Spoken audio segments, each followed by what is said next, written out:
Your Best Manager, episode 44.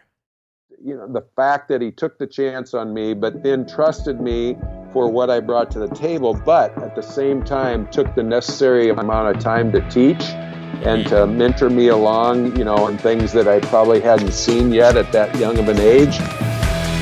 Hey everybody, and welcome to the Your Best Manager podcast, featuring interviews with senior managers and leadership experts, as well as practical advice for first-time managers.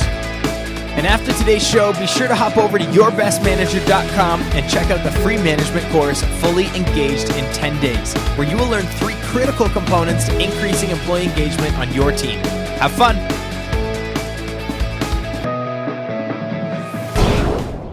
Are you serving your employees or expecting to be served? This is Jamie Newman here, and I'm excited to be joined by Mark Deterding today. Mark, how you doing? I'm doing fantastic, Jamie. How are you today? I am great. Mark Deterding is the president and CEO of Triune Leadership Services and has built a reputation as a trusted expert in servant leadership. He has successfully led many companies and teams through culture change as the leader of the organization. And Mark now has a successful practice that develops cultures of servant leadership within organizations and provides coaching to executives and emerging leaders. He is also the author of Leading Jesus Way, Become the Servant Leader God Created You to Be. Mark brings an effective blend of actionable process, proven tools, and expertise in guiding leaders to implement a culture of servant leadership. And Mark, before we dive into this whole servant leadership thing, which I definitely want to talk about, why don't you take just a couple minutes and walk us through your career path and just how you got to where you are today? Oh, I'd be happy to, Jamie. So I started out in the printing industry. I actually started working in a printing plant when I was 15 years old, and then got my degree in print management and started working at a couple very large web offset printing companies.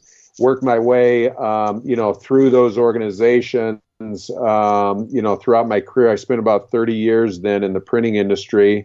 Progressing through up to the point where at the end I had about 10 business unit presidents, right around $1 billion worth of sales and operations responsibility, and probably 3,000 or 4,000 employees that were in my, under my sphere of influence, if you will. Mm-hmm. And then I actually decided to get off the road, or I should say out of the air, and really settle down more so that I could stay closer to home and just, really give back, if you will, to leaders and, kind of share all the things that I learned through hard knocks and so forth of sitting in the chair, and also having some great mentors and people that I learned from, like Ken Blanchard and some of his key people in his organization, and just decided to start my own business, Triune Leadership Services. And there today I'm basically helping people to lead at a higher level to enable them to achieve their God-given potential. And,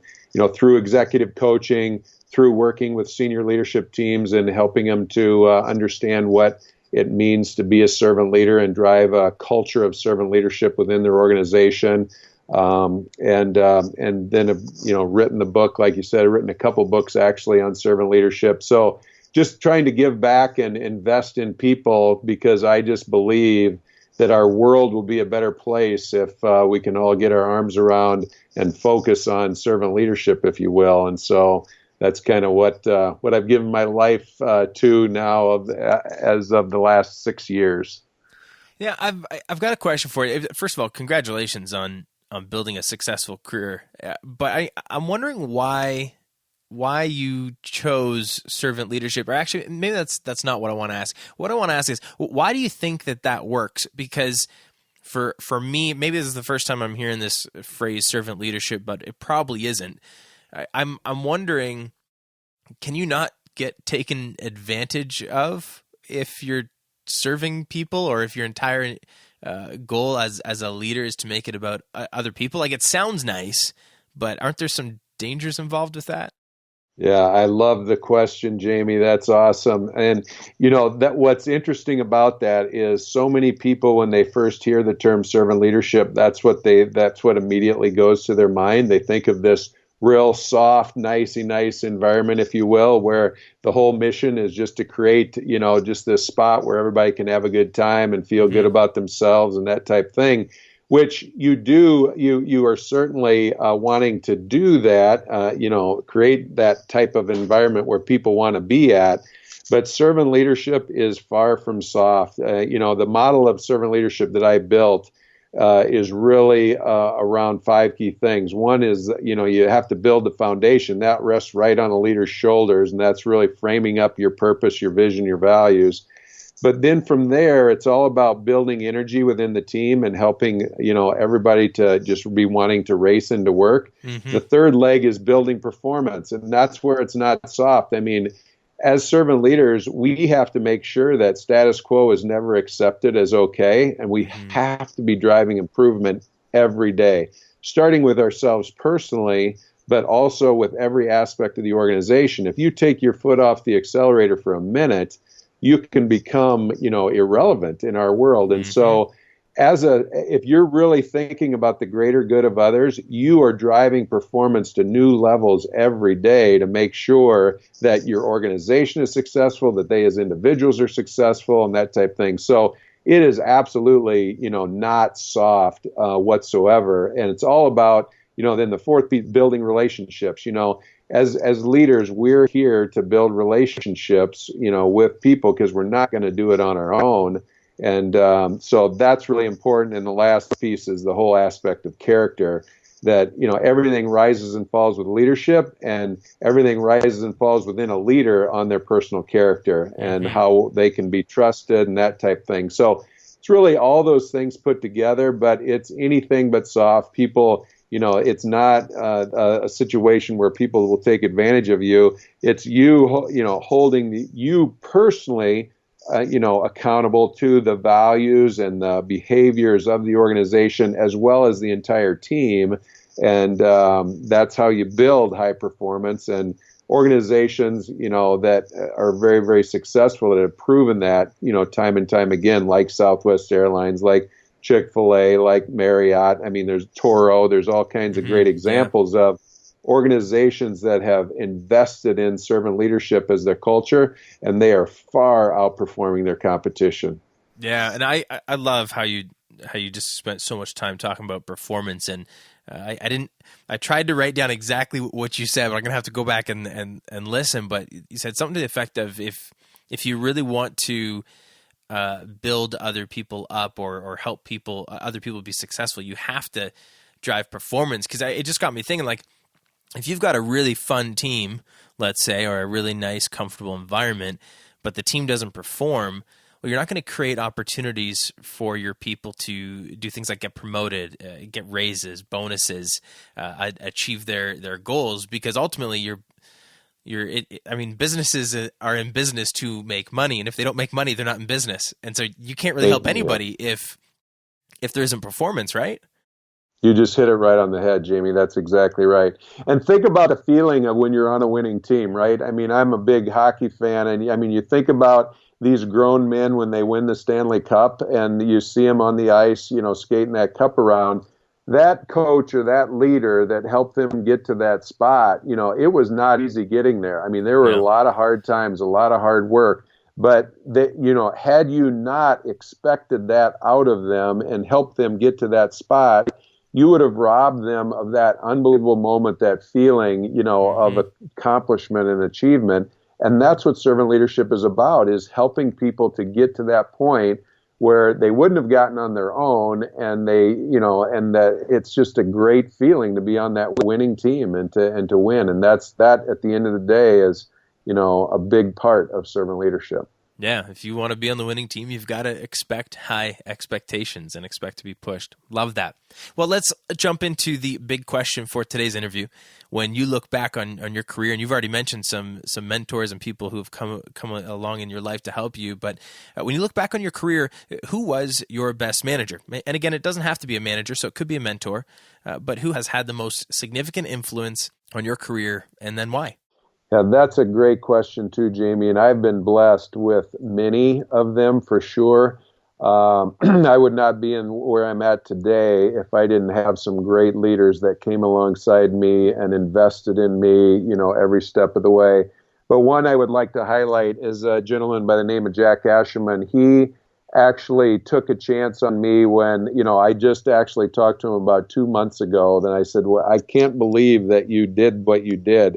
And basically, when I was 27 years old, he hired me away from the printing company that I was at the time to to a division of an organization where at 27, I was the general manager and responsible for 450 people and about $50 million worth of business. And, he was just, the fact that he took the chance on me, but then trusted me for what I brought to the table, but at the same time took the necessary amount of time to teach and to mentor me along, in things that I probably hadn't seen yet at that young of an age.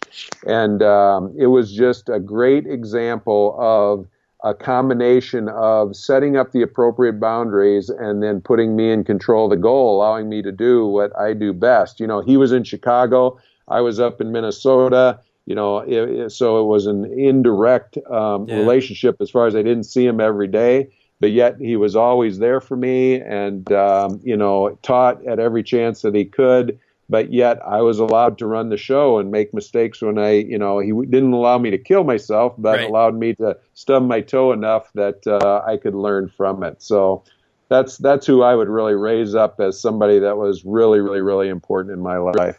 Now, when you're talking to him, you mentioned a month or so ago, have you asked him why he took the chance? Because that's risky, right? Yeah, that's exactly what I kind of said that. I said, what were you thinking when you did? And he basically said that he just saw, the leadership qualities in me that he felt that the location needed. And he knew he could teach me, some of the technical aspects that, I might not have seen yet from running a business, but yet, he knew the leadership would carry the day. And that, that right there just told me, and that's what I really emphasize to people all the time now, is look for values fit and alignment, above and beyond anything. There's so many things that you can teach, but, the whole aspect of leadership and that type of thing is what's really, really, critical to get and to hire first for. When you think of values alignment, and, how you will, really fit in the culture of an organization is probably the first and foremost thing you should look for when hiring. Yeah, character over competence. Competence needs to be there, but hire for character first. And something else that I took away from what you were saying, and I hope everyone listening takes away too, is first of all, it's okay to take risks, and it's okay to stretch people and test people, but you've got to own your decisions. And what your manager did was he didn't just hire you, but he was intentional about owning that decision all the way through and teaching you, mentoring you, allowing some mistakes, but staying involved. Delegation isn't just about getting stuff off your plate or just about, making a decision, hey, you handle this and good luck. But if you want to take the risk, you got to stay involved, right? Is there anything else that you think we should be taking out of that? Well, you hit it right on the head, Jamie, big time. I mean, a leader's role is to assess you called it competence and the passion for the work, and then direct people according to, where they're at on that. So,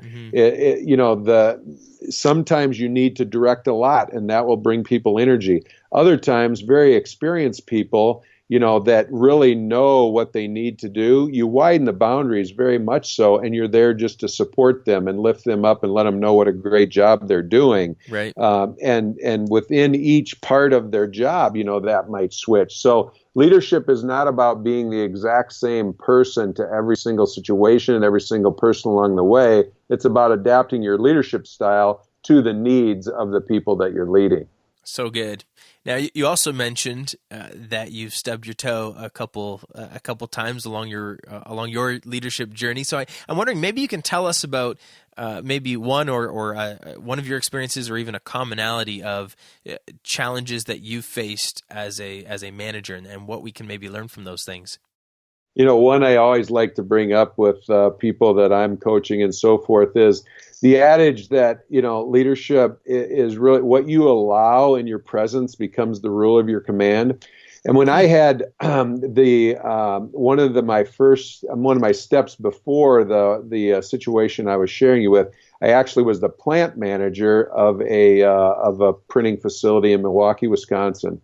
And when I went in there, I was 26 years old at the time now, and I took over where I had a senior leadership team, and that operations of people that have been there for years, right? I mean, they were seasoned professionals, and in a union environment, down in Milwaukee, we're printing Business Week magazine week in, week out, that type thing.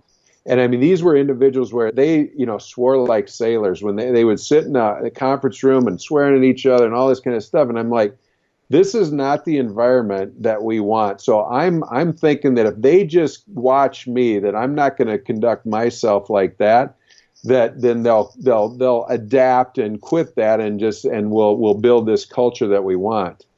And do you think anything changed? Absolutely not. Yeah, it did not, exactly, because I allowed it. I didn't call the question. I didn't say that we are not going to talk like that with each other. We're not going to have an environment like that. And that's exactly what happened. I allowed it in my presence. So that became the rule of my command, and they just thought it was okay because I didn't really, let them know that was not acceptable. So that's one of the biggest learnings, I think, as I look back. I mean, as leaders, it's up to us to set expectations and also consequences. I mean, we need to make that crystal clear. And if we're not, how do people even know? And they just then have to make assumptions. So that's I think a great learning that one of many that I've had in my career. Yeah, and I mean, oftentimes those aren't just decisions you make based on preference, but there's purpose behind those decisions. And I would bet, and maybe you can talk a little bit about this, but I would bet once you actually made those statements, and once you made it clear and delivered as an expectation, I bet there were people on your team who were very appreciative of that. And very appreciative of having a leader, because I'm sure not everybody wanted to be in that type of environment to begin with. Am I right in that assumption, or? There's no question about that, Jane. And that's what brings up another thing is I always want to evaluate people on how well they do, both on performance, their technical aspect of the job, as well as their values performance. And so from that standpoint, there's often times where you allow people on the team that are high performers, but yet they're not real good on values, and they're, a poor teammate and that type thing.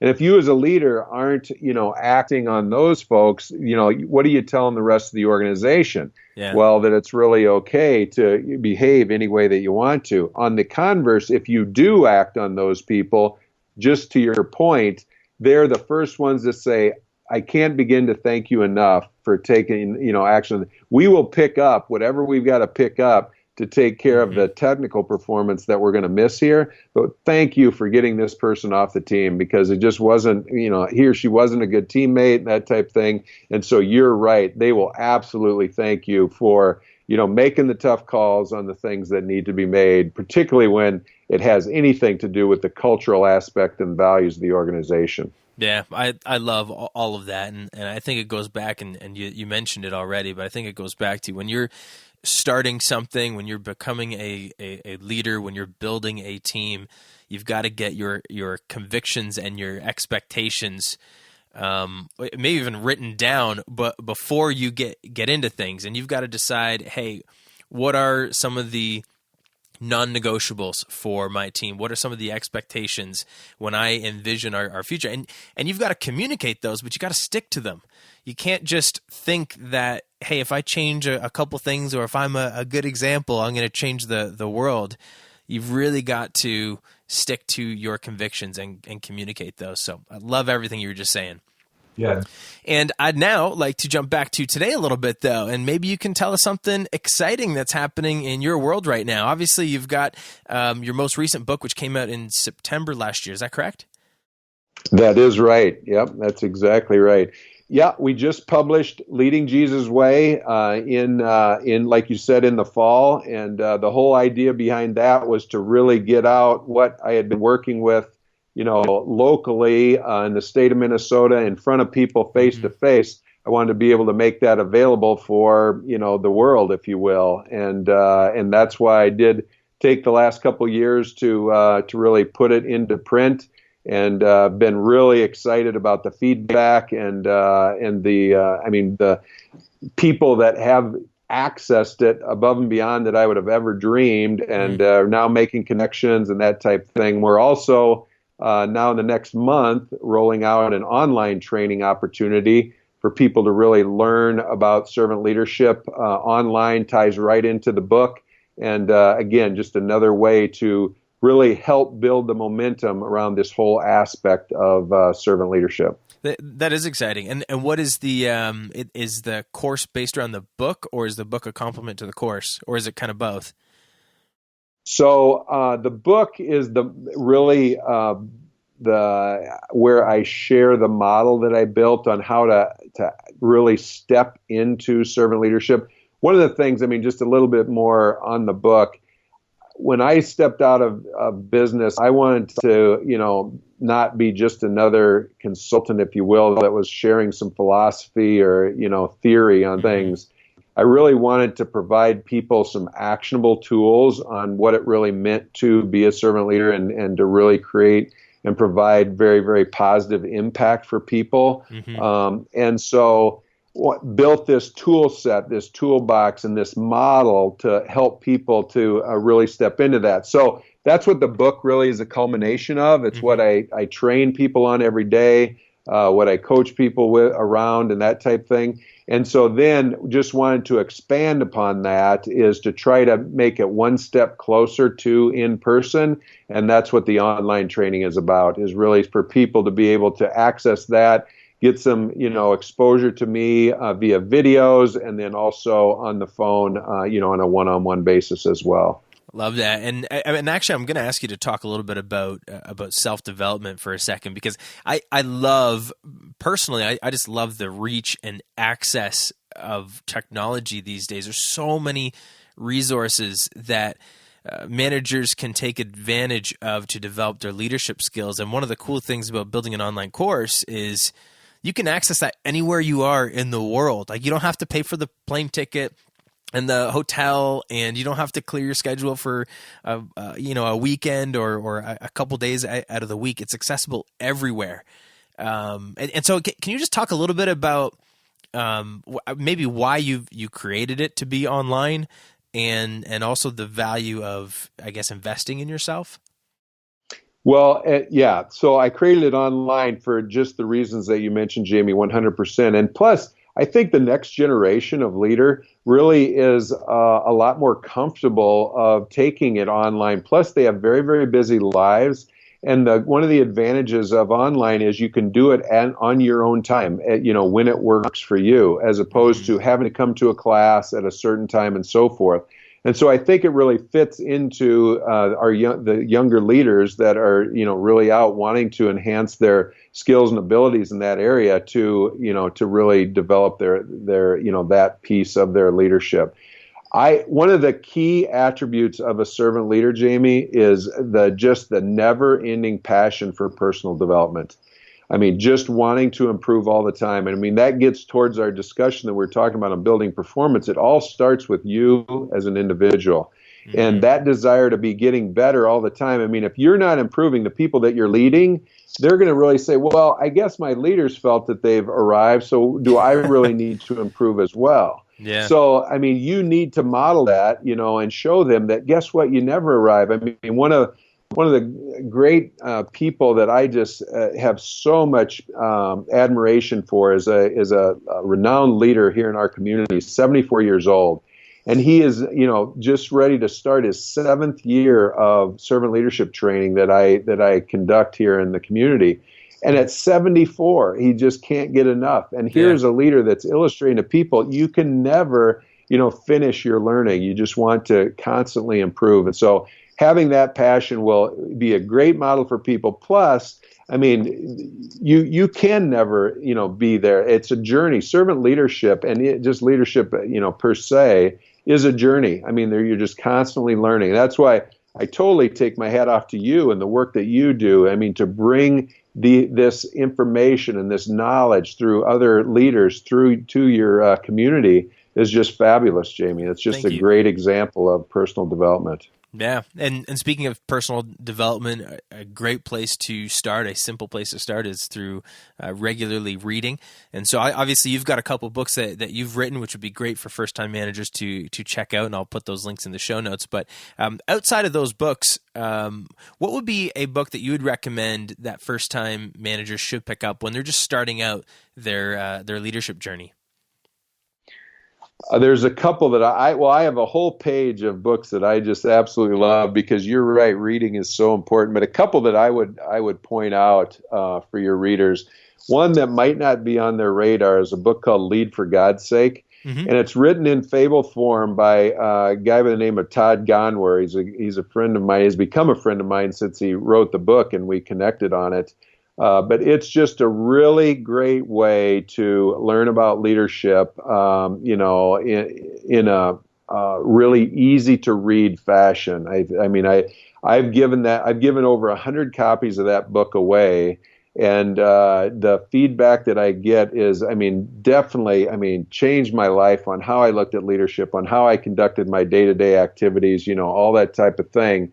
It's just, that's a great book. Another book is called The Serving Leader by Jennings and Stallworth. It's a pretty common and well-known book in the servant leadership world. They just came out with their 10th anniversary edition of that. And that is also, a really, really outstanding book. If you want a textbook on leadership, I think a great textbook on leadership is Ken Blanchard's Leading at a Higher Level. That, is a culmination of all the best thought leaders that he has working for his organization that, pulled that book together. And it's an outstanding, outstanding book. It's a little different than many of his books that he writes that are in fable format. It's more of, like I say, I call it the textbook of leadership. Yeah. But I really like that as well. And another author that I really like a lot in the area of servant leadership is Mark Miller. He's the Vice President of Organizational Development for Chick-fil-A. Mm-hmm. He does a great job of writing and making servant leadership well understood, and that's how they really built their organization there, which you can't beat their success that they've enjoyed. They've got such a great reputation. Yeah, love it. We'll get you some great recommendations there. And the only unfortunate thing is we have run out of time.